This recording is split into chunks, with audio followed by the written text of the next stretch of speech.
Tu peux aimer quelqu'un et quand même ne pas te sentir à ta place avec cette personne. Puis ça, c'est probablement une des vérités les plus difficiles à accepter. On pense que l'amour suffit, on pense que c'est quelque chose qui va maintenir ta relation le plus longtemps possible. Mais ce que j'ai pu remarquer avec mon expérience et avec les gens que j'ai pu accompagner, c'est que ce n'est pas suffisant. Et c'est de ça qu'on va parler aujourd'hui.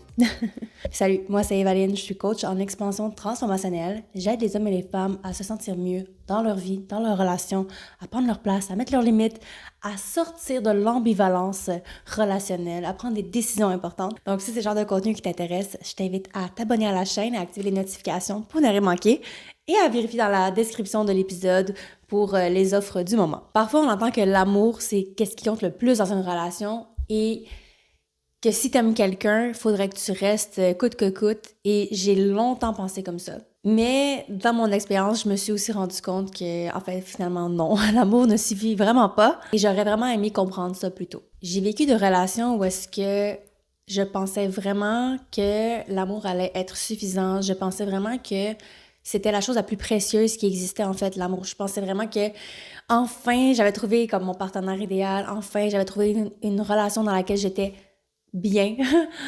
Et malheureusement, avec l'expérience, je me suis rendu compte que c'est pas nécessairement ce qui compte le plus. C'est-à-dire que c'est bizarre de dire ça parce que moi, je trouve que l'amour, c'est hyper important. En même temps, oui, c'est hyper important, mais ça reste que c'est une relation amoureuse. C'est une relation de couple. C'est une interaction humaine vraiment, vraiment, vraiment importante dans ta vie.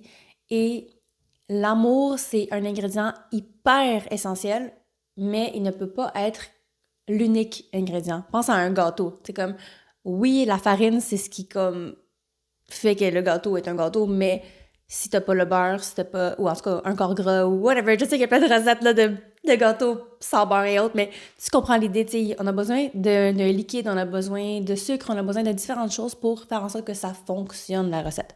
Et il y a différentes recettes qui peuvent fonctionner, comme j'ai dit, mais on s'entend qu'il y a des éléments qui sont essentiels pour que le tout fasse un tout, justement. Et je me suis toujours dit que, tu sais, l'amour, c'est la chose la plus importante, donc le reste, c'est banal, c'est en second plan, mais malheureusement, j'ai beaucoup souffert de penser comme ça, et c'est pour ça que je fais cet épisode aujourd'hui. J'ai vraiment envie de partager avec toi c'est quoi...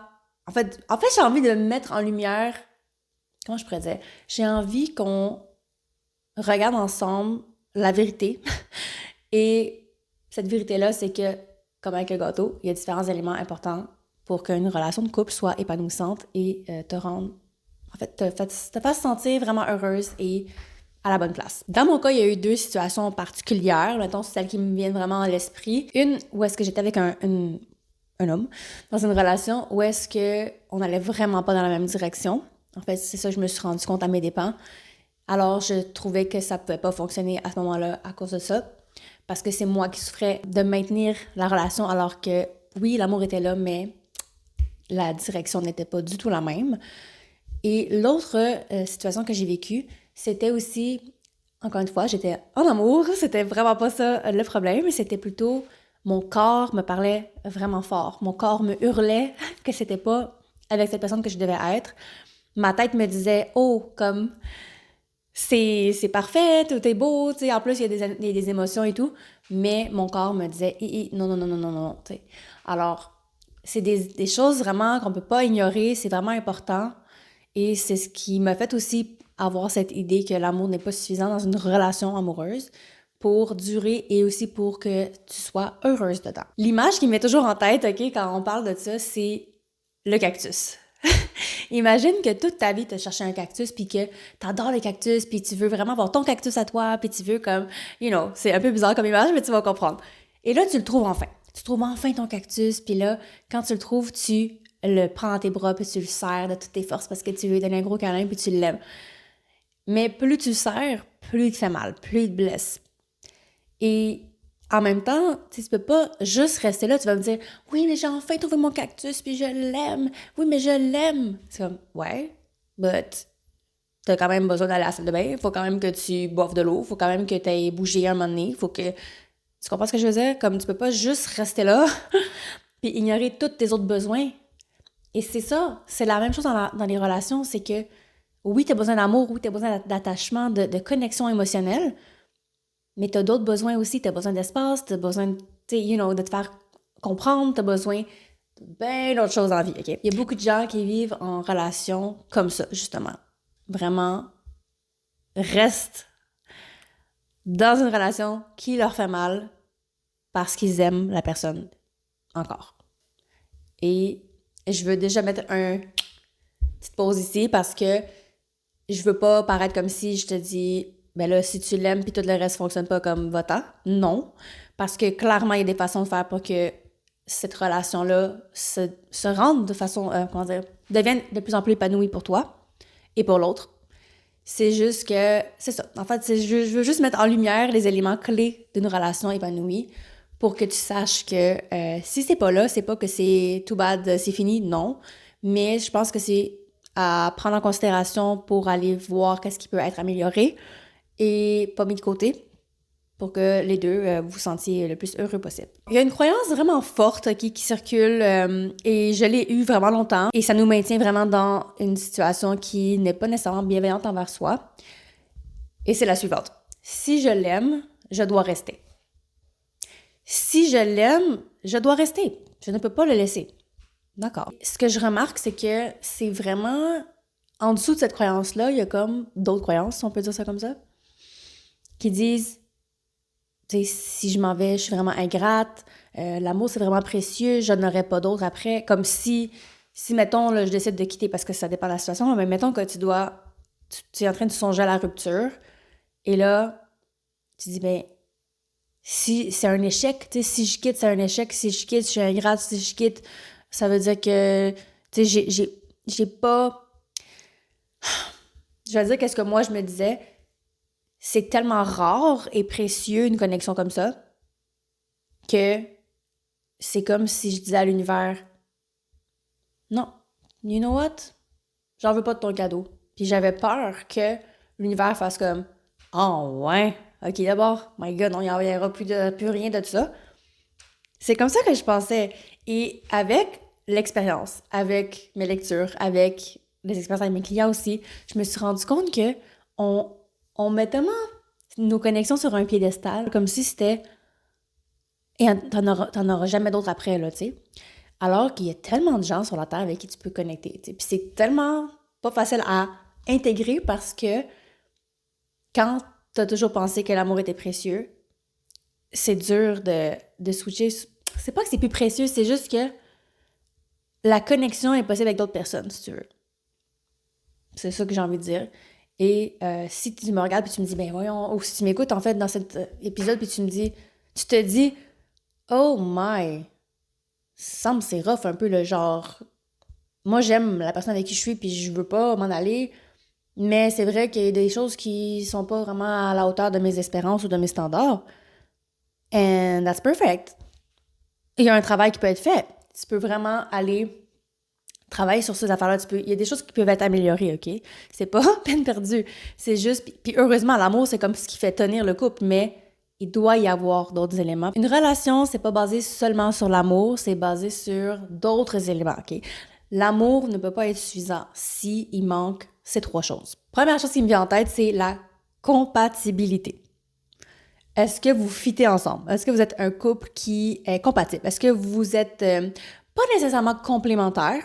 Parce que, tu sais, il y a des gens qui disent « Ah, les contraires s'attirent ». C'est une fausse vérité, j'ai l'impression, parce que, oui, le côté différent peut être intriguant et attirant, mais je crois sincèrement qu'il doit avoir un bon pourcentage de choses en commun qui font en sorte que ça fit, que les deux personnes fit ensemble. On parle ici de quoi? De valeurs. Hein? Si les valeurs sont complètement à l'opposé, il va y avoir un clash.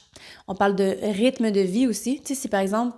Puis encore là, tu sais, tout le monde peut fonctionner encore, mais je donne le meilleur scénario. Le rythme de vie, ça peut être par exemple quelqu'un qui est un oiseau de nuit, puis l'autre personne, elle se lève à 6 h le matin, puis elle commence sa journée, puis elle se couche à 8 h le soir. C'est comme, vous allez vous rencontrer quand, tu sais. Donc, ça, c'est des choses qui peuvent aider ou nuire. Les besoins en termes de relations. Donc, par exemple, quelqu'un qui est hyper, pas fusionnel, mais tu sais, qui a besoin de beaucoup d'attention et d'affection, et que l'autre personne, c'est l'inverse, beaucoup d'indépendance et tout. Ça risque d'avoir un clash là aussi. Et la vision que tu as pour la relation aussi, tu sais, si tu vois ça comme « Ah, moi, je nous vois comme avoir des enfants, puis se marier », puis l'autre personne est comme « Non, moi, je nous vois voyager, puis comme faire plein de parties avec plein d'amis tout le temps. » Ah non, c'est vraiment pas un bon exemple, là, mais ça va avoir un impact sur le fait que ça rend les partenaires épanouis ou pas dans la relation, même s'il y a de l'amour. Alors, tu peux aimer quelqu'un, mais ne pas fonctionner ne pas bien fonctionner ensemble au quotidien. Le deuxième élément que je trouve vraiment important dans la recette d'une relation épanouie, une relation amoureuse qui a du succès, c'est la sécurité émotionnelle. La sécurité émotionnelle, c'est quoi? Ça a tout rapport avec l'attachement, tous les systèmes d'attachement, là, tu sais, anxieux, évitant, sécure, ces choses-là. Écoute, on en parlera dans un autre épisode parce que je sais, il y a beaucoup, beaucoup d'informations à ce propos-là et j'ai vraiment hâte qu'on puisse en discuter plus amplement. Mais pour le bien de cet épisode, pour qu'il reste dans un temps raisonnable, la sécurité émotionnelle, là, c'est simplement le sentiment de sentir que tu peux être accueilli pour qui tu es, que tu peux être authentique avec ton partenaire, que tu sens que l'autre est là pour toi, que tu sens que tu peux exprimer tes besoins, que tu es accueilli dans toute ta personne. Et même chose, si tu peux le donner en retour en même temps, c'est ça qu'il faut, là, c'est la meilleure chose. Quand tu n'as pas cette sécurité-là, cette certitude intérieure que l'autre va être là pour toi, que l'autre a ton bien-être à cœur et est attentionné à tais besoins, ben, ou même si c'est toi, par exemple, qui n'est pas comme ça avec ton partenaire, ça peut arriver, ça m'est déjà arrivé aussi. Donc, s'il n'y a pas je vais pas dire intérêt, mais cet intérêt, cette attention, cette affection même, j'aurais envie de dire, à l'autre, ben, ça crée énormément de confusion, puis ça peut vraiment nuire à ton bien-être. Le troisième élément, c'est la réciprocité. Dans le fond, là, c'est simplement de voir, est-ce que les deux partenaires font, je vais pas dire des efforts nécessairement, mais est-ce que les deux partenaires font des choses pour la relation? Est-ce que les deux ont à cœur la relation au même niveau? Est-ce qu'il y a de l'engagement des deux bords? Est-ce qu'il y a de la présence des deux bords? Parce que des fois, malheureusement, ce que je vois dans mes coachings, c'est des personnes où est-ce que il y a une personne qui va donner vraiment tout son cœur, toute son âme, tous ses efforts, et l'autre personne vraiment moins. Et ça fait en sorte que il y a un déséquilibre. Alors même s'il y a des sentiments, s'il n'y a pas cet élément-là, la réciprocité d'engagement et d'intérêt et autres, ça crée une disharmonie et ça fait en sorte qu'une personne peut se sentir comme « Oh my God, je mets tellement des efforts, comme pourquoi? » Tu sais, ça crée vraiment un mal-être interne pour cette personne-là. Puis l'autre personne qui, elle, par exemple, va faire comme... C'est comme « It's never enough ». Like, c'est jamais assez que ce que j'offre par rapport à l'autre. Fait que là, il y a quelque chose qui marche pas. T'sais. Tu peux avoir l'amour dans ta relation, mais si t'as pas ces éléments-là, ben ça fonctionne pas vraiment. Et ça, c'est une distinction que j'aurais vraiment aimé comprendre plus tôt. Parce que aimer quelqu'un, ça veut pas dire que t'es bien en relation. Aimer quelqu'un, ça veut pas dire que c'est la bonne personne pour toi, que c'est le bon match. Aimer quelqu'un, ça veut pas dire que t'es aligné avec tous tes besoins, avec tout qu'est-ce que la vie peut te réserver. Et ça veut pas dire non plus que la personne, elle est mauvaise. Hein? On s'entend qu'on ne blâme pas personne dans ce qu'on émet comme propos en ce moment. C'est vraiment plus de reconnaître qu'est-ce que toi, t'as besoin comme de vivre dans ta relation et ce que la relation t'apporte. C'est pas nécessairement la personne, mais c'est sûr qu'elle a un rôle à jouer aussi. C'est pas juste une question de match. Tu sais, si je reviens à mon histoire quand je parlais de la relation où est-ce qu'on n'avait pas la même vision de la suite des choses, ben c'est ça. J'avais le sentiment que l'amour était toujours présent, mais que à un moment donné, c'est que tu réalises que t'as plus d'amour de toi. Ça a tellement l'air égoïste dit de même, là.